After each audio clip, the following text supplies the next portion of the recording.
Hey guys, kumusta? So finally, I can try the birria tacos. Meron siyang parang sausawan na parang soup. So, kung di nyo ako marinig kasi nasa tabi kami ng daan. And eto yung taco stand. Birria place. Malapit lang to sa bahay. Pero yes. What did you order? Paborito.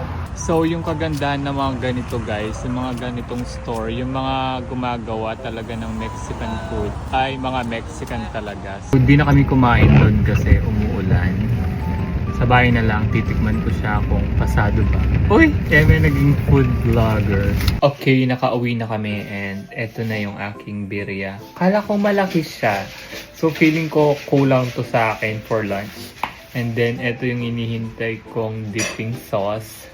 Mukha naman siyang masarap. Pero parang tubig lang siya na medyo warm. So, tikman na natin siya kung masarap ba talaga to. Kung na-discover natin to kay Bretman, kaya gusto ko siyang tikman. Meron akong Coke. That's half a burrito. That seems like enough. So, ganito yung itsura pala ng aking birria.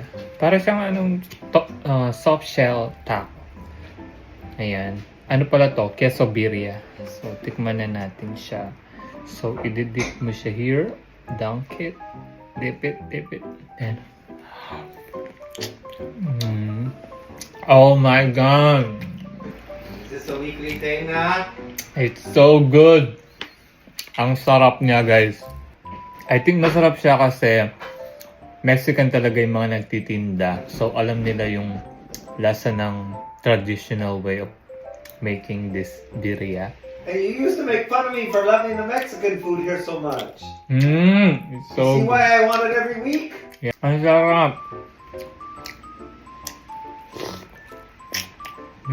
Tumang ko yung sauce. Ang sarap. Oh my God. Ewan ko kung ano to. Jalapeno.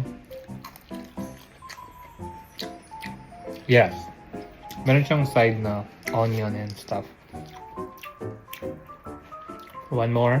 And then, tatapusin ko na tong video na to.